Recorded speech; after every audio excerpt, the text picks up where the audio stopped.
Hey, brothers and sisters. Uh, Welcome to Telestial Trash. My name is Sayuli. This is my lovely wife. Hi, I'm Tori. Um, Welcome to our channel.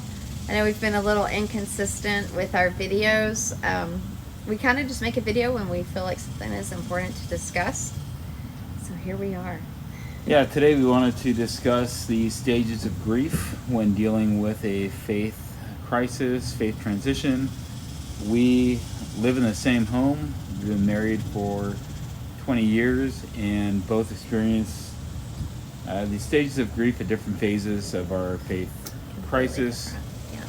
So wanted to kind of go over that and And also, people that have never gone through a faith transition most likely don't realize that people really do go through stages of grief. I didn't. When people would leave the church, it was just kind of like, oh, where'd they go? And that was it. I never thought about how hard it must be for them.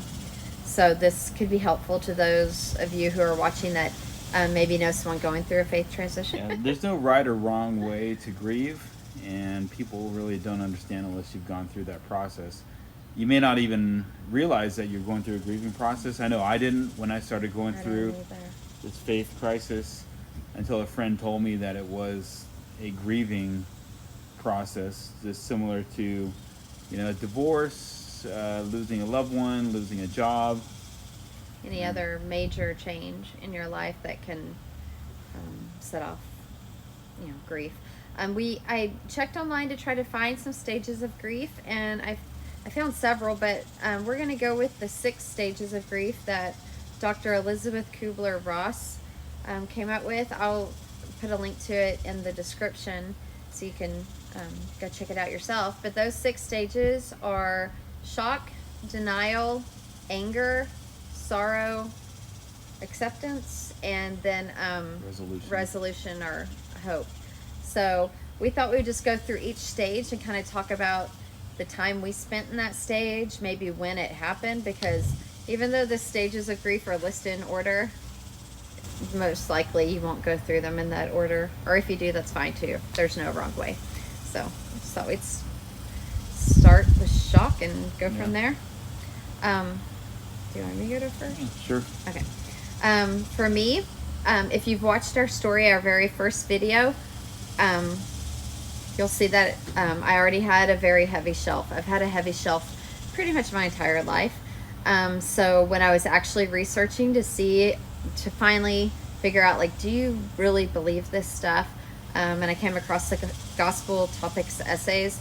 I was reading about Joseph Smith and his polygamy and whatever, the first vision accounts and stuff like that. I was like, holy crap. But not because I was really shocked, even though I didn't know Joseph Smith had like 30 wives or whatever. But it was more just like, oh my gosh, I was right. This isn't true.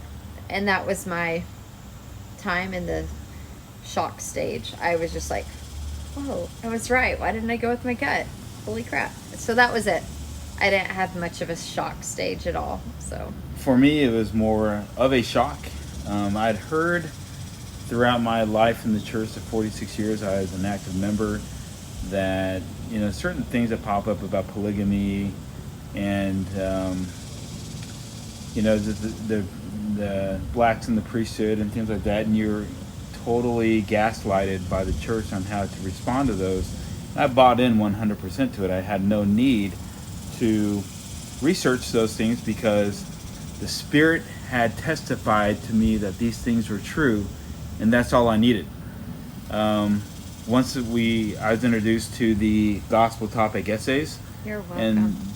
and the facts that were contained in those essays. No way! That's great! We landed on the moon! I had to do my due diligence, and I was in a state of shock for a couple of weeks. I read and read and read. I didn't want to look at any anti-Mormon sites. I wanted to read the gospel topic essays over and over and over again. Then I read the Joseph Smith papers, and I found a book called Rough Stone Rolling, which just totally blew my mind. So doing my due diligence, the shock was real for me. Yeah, you were in there for a while. Yeah, I was there He walked for- around like he was in a state of shock. Yeah. So, Going from there, from shock to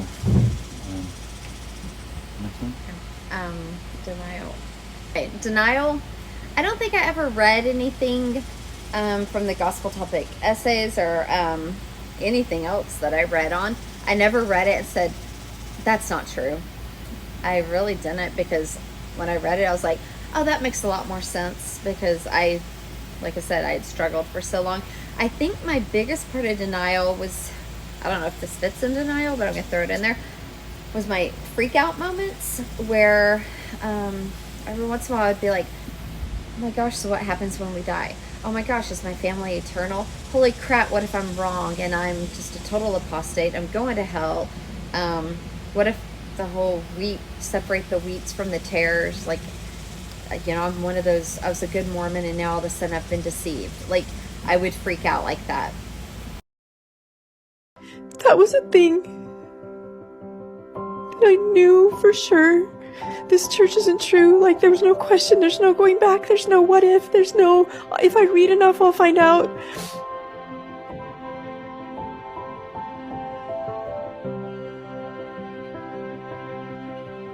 This thing that I've devoted my life to. And I mean devoted, like, happily, worthily, faithfully given my life. And it's not real. It's not real. And I don't know what to do with that information. It's too much.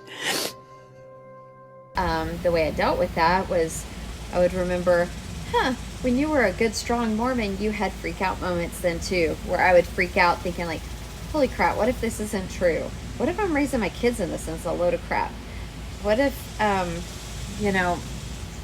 Joseph Smith wasn't a prophet? Like, all this stuff, and I would tell myself like, oh, the gospel's true. Well, now I could look and be like, it's not true. You never had all those answers. So that was kind of like my denial. Like, I thought I had all the answers and all of a sudden I didn't. And that scared me a little bit. Got a little better with that. But I'm like, the fact that I was freaking out when I was full in the church and I'm freaking out now, it was nothing really new. It was just more not trusting myself. So I kind of put that in with denial, I guess. Yeah. But that was it. And I still do that now. I mean, it's been 1.5 years of us leaving the church. Probably close to 3 years of me really, really questioning it. I'm like full blown, like researching it, and I still just have freak out moments. And I think that's normal. I hope. I don't know. I'm going to say I'm normal. Yeah, I'd say you're normal. Thanks, babe. I think for me, the denial portion came along with the shock. Shock and denial is kind of the same thing for me. I look to kind of disprove the facts that were in my face. So I talked to a lot of people, talked to the bishop, talked to family members, one who's a bishop, one member of the bishopric is a good friend of mine. And I just talked to a lot of people trying to find answers. I feel like you were trying to make it make sense. Yeah. Like he didn't, I'm sorry if I'm speaking for you, but like he wanted it fixed. Like, make it okay that this stuff happened because I want to keep believing it. Yeah. And he was trying to get it to work together. It doesn't. But So I tried, and really did. I kept going to church trying to figure it out. And I remember sitting in Sunday school, and they were talking about the Book of Mormon. And I'd asked to be released from my calling as a Sunday school teacher, and I couldn't sit through Sunday school and listen to the lesson given the new information that I had. it's So frustrating. it was. So I kind of went, shock and denial were kind of the same thing for me, kind of mixed together. And then came the anger. And this is a phase which I would caution you to not try and spend a lot of time in. It does feel good for a moment, going through that phase and being angry. One of my favorite lines or quotes from a movie is from Count of Monte Cristo with Edmond Dantes. Don't rob me of my hate. It's all I have. Let it go, Edmond. and that's easy to let the hate and the anger take over. And I was angry for a long time, and it really consumed me, to the point to where it started to affect my relationship with my wife and my job and everything else. Because it takes a lot of energy to be angry, and it kind of gives you just a crappy view of the entire world. Yeah. And I was a missionary for the church when I was 19 years old, and I served in numerous capacities throughout the church through my whole life. And I was upset that these things had never been taught to me. It's a huge betrayal. Yeah, You and really feel betrayed. I did. I felt betrayed, and I was angry, and I let it lash out when I started talking to people about the church. It turned from trying to understand to just pure anger and frustration at the church. So, Even when we posted our first video, like, I was content with it just being on YouTube and maybe a couple of people will see it. He wanted to post it on Facebook, and I was like, I didn't share it on my Facebook page. He did, because he was like, I want people to know. I want them to know why I left, and I was a good Mormon. And I didn't feel the same way. I'm very private anyways, but he wanted people to know, like, don't look at me and just think that I wanted to go sin. Like, well, yeah, and that was the thing. I was very betrayed. I felt like everybody, like family members, like I have a cousin, an aunt that reached out and said some really hateful things to me, like totally non-Christian, hateful things to me. And me. Oh yeah, and my wife. Probably and, an alien. Yeah, they attacked our family, attacked us, attacked, what they thought we believe in now. Or parenting. Parenting. Everything. And I was upset that people wanted us just to fade away. They said, why can't you just be quiet about it and go your way? If you don't agree with the church, just keep your mouth shut and live your life. But for 46 years, I lived my life according to the church. I gave everything to the Church of Jesus Christ of Latter-day Saints. Everything. I never drank, didn't smoke, followed the word of wisdom, law of chastity, married in the temple, raised kids in the church. And there's so much that I gave, tithing, the callings, everything. We lived by the principles of the Mormon church. And so it was, I'm not going to fade away. There's a little bit of anger coming out there. Well, yeah, when I think about it, I'm not going to fade away like, like Thanos and just snap my fingers and everybody just, hey, I wonder what happened to Sayuli and Tori. I wonder, what's up with them. No, I want them to know that I, a member, hardcore believing member of the church, left the church, and this is why I left the church, because of the gospel topic essays and whatever. So No anger left. no, there's especially towards certain family members. It's fine. There's no anger. Okay. There For still me- is some anger, but I don't have to see them ever. Okay. So. For me, it takes a lot to make me angry. You can ask him. I'm so like, I just don't get angry. And I really felt like I just skipped over that stage at first. I even told him, I was like, dude, you're like so angry. And he was like, yeah, I'm angry. And I'm like, okay, grr. I didn't feel angry. But once I went through, I guess it goes anger, sorrow, acceptance. Once I got past acceptance, that's when all of a sudden I was like, dude, I'm kind of mad. Like, things I started thinking about really were making me mad. I mean, the most anger I'd felt before was like, gosh, Tori, you've always gone with your gut, and you didn't go with your gut in this instance. Like, my whole life, I felt like there were things that didn't make sense. I would tell him, like, things that bothered me with the church and stuff, and but I didn't go with my gut, and I went with my gut, moving states and states away to marry him, or whatever. But when it came to something super important, I didn't go with my gut. And before, I was always like, oh, I felt the Spirit, I'm supposed to marry him. I felt the Spirit, I'm supposed to do this. But when it came to the church stuff, where I was like, that doesn't seem right, that seems wrong, I thought it was Satan. It could not be the Holy Ghost or whatever. So I didn't go with my gut. So I was most mad about that. But I wasn't really like mad.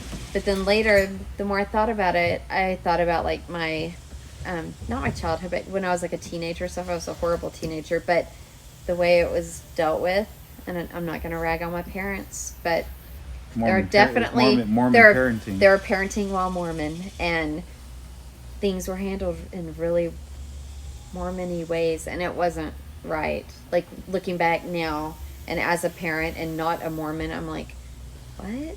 So I've got some anger with that, but then I also see, I've been there where you are Mormon and you see things different, and that's how they were seeing it. So it's fine, but I have some issues with that. And then I also look at how the church just teaches you, like, you're a female, be a mom. Yay. Like, that was your whole goal. And so I was a mom before I was 19. And I love being a mom. I think I'm a good mom. I mean, I gave my all to it. But now I'm like, wait, what do I like to do? Just like, I kind of put so much into that to where you kind of lose yourself a little. I know that's not everybody. Other people are better at, like, keeping themselves during it. But I mean, I was a full-blown mom and wife.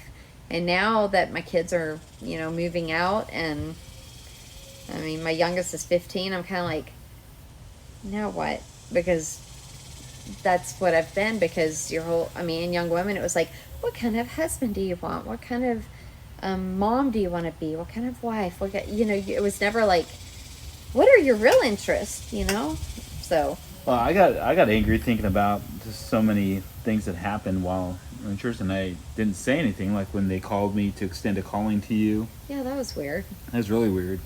And why didn't I say something instead of just like, okay? I was already kind of mentally out, so I was just like, whatever. And then when we moved to Texas, they tried to extend a calling to her for primary, and she was crying, saying, I don't think I can. And the counselor said, I just want to hear a yes. I need to hear a yes. And then she said yes while she was crying, literally telling him that she didn't feel comfortable taking this calling.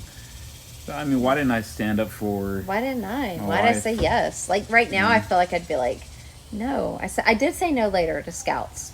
I said no. Women have absolutely no authority or clout in the church at all. I mean, you could look at the general conferences and see the ratio of men that speak compared to women. Or how many years was it before a woman gave a prayer? But stuff like that, like, as I think back, it pisses me off. But I'm also glad that I'm not a part of that anymore. So I can let it go. But every once in a while, something will flare up where I get kind of mad. But I'm dealing with it. I think it's better that I'm actually letting myself get angry, because I don't get angry, really.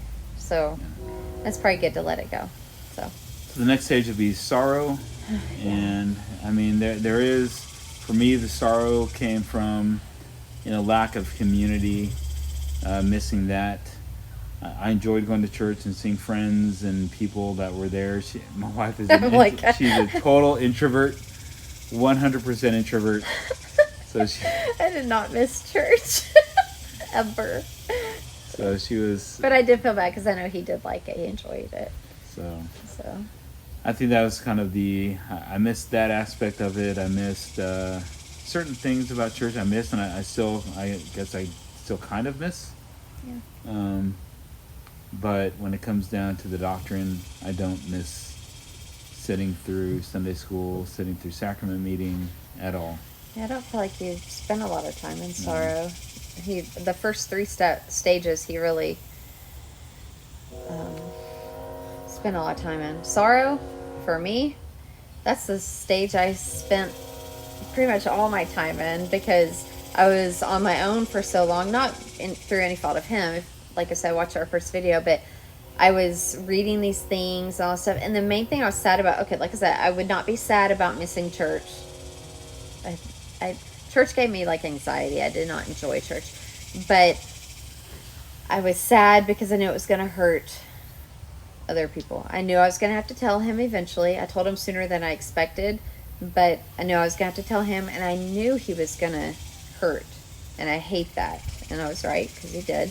I knew I would eventually have to tell my parents if he accepted that I no longer wanted to be Mormon. But, or if he was like, I didn't know if he'd be like, well, I still believe, and if that was the case, I was sad because I knew I was going to have to keep going, and I did not want to. I didn't want to raise my kids in it because I knew it wasn't true, but, I love him.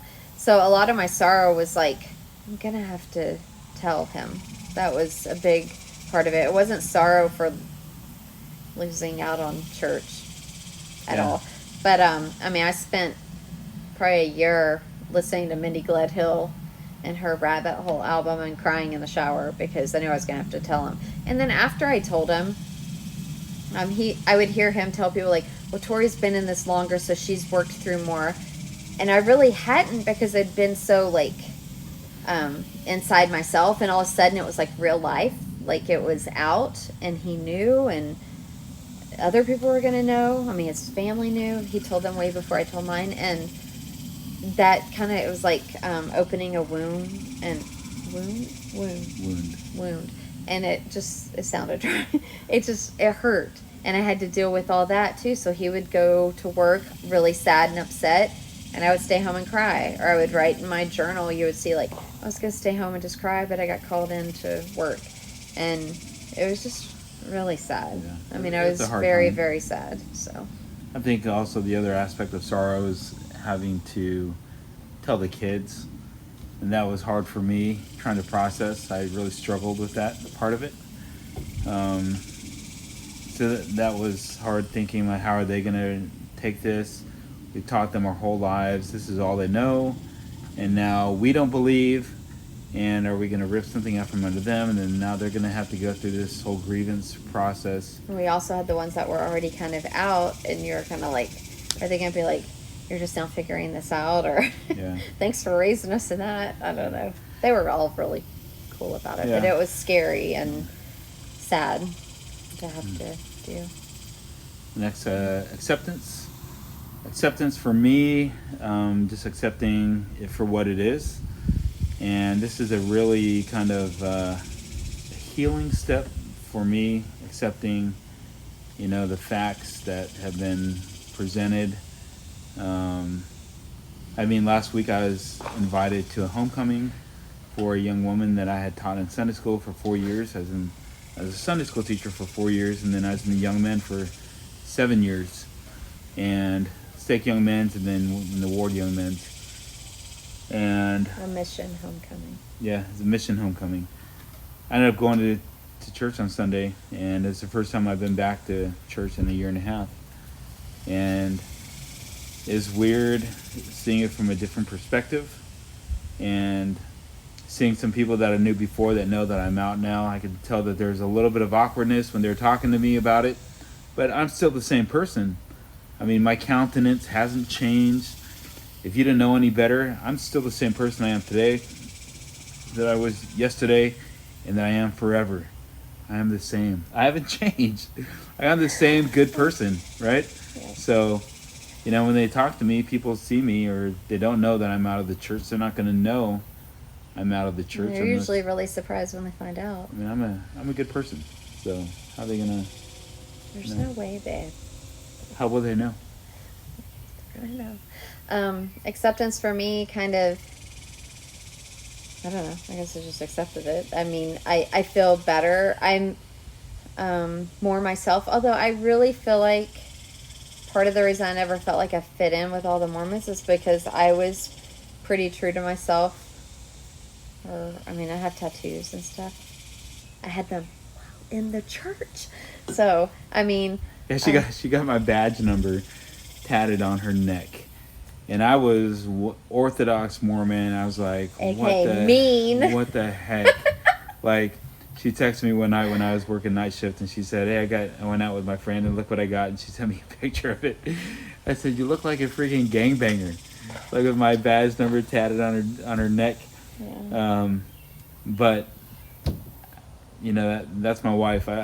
She's always been kind of just hippie, just kind of like whatever, just go with the flow, That's true. So I feel like acceptance was a lot easier because I was already kind of, if anything, I was allowed to be I was able to be more authentically me. I feel like I was pretty authentic to myself for the most part, but the Mormon part just wasn't working for me all that great, and I tried for 40 something years, and so now I could finally let go and be me. And that, let me add to that, the anger part. I would already have my tat sleeve by now, and I didn't, so now I don't know if it's just too late, but anyways, We're old. that irritates me. Well, the But- thing is, I was like I worked undercover. I was in narcotics for 9 years. I worked for the DEA for 3 years, and like I remember doing an undercover operation in the bar one night and getting a Bud Light because there's a blue bottle, and going to the bathroom and dumping it out and filling it up with water, right? So holy. Like I'd have to practice how to like cuss in my car, so when I was in these situations, you know, I'd sound legit. 9 o'clock, you're strolling through the parking lot. You see us struggling in the car. You walk up, you open the door, and you say, "You're lying, George." Oh, hey, you, get your damn hands off her. You really think I ought to swear? Yes, definitely. God damn it, George, swear. Okay, so now. So it was, I mean, it'd be a totally different Yeah. perspective now if I was still in that capacity, but I'm not. And the last one, resolution. / hope. I feel like kind of the way we try to encourage hope through this channel. There's people out there that have reached out to us, like just from out of the woodwork. Some that we know, some that we don't. Just reaching out because they need someone to get it, or they feel connected because they're like, "Oh my gosh, your story is exactly like mine," or, you know, "My husband is in, but I'm out. How did you deal with that for that year and a half?" Or, you know, things like that. And so this channel is therapeutic for us. It helps to be able just to talk and verbalize how we're feeling. But our whole hope is that we're offering hope to those who feel like, you know, they're deep in the pits of anger or sorrow or denial, and that there is there's light. There's a light at the end of the tunnel. Yeah. It gets better. Yeah, it does. It does get better. I love where we are together as a couple. I love where we are as a family. I love our life. I love the fact that we don't judge. We just kind of like love life and what's been given to us, and peace and nature, and finding, you know, what makes us truly happy in this life. I think we're spiritual beings, and kind of connecting with nature. And So we hope this video can help you if you feel like you're, you know, stuck in a stage, or maybe you didn't realize you were grieving, or you feel like you're doing it wrong because you keep bouncing back to denial. You're not doing it wrong. You're doing great, and it will get better. And there's no specific order. You can bounce all over. My sister died over 20 years ago, and I still have random days where I'm like, I just really miss her. I wish she was here. You know, it's normal, and you're doing fine.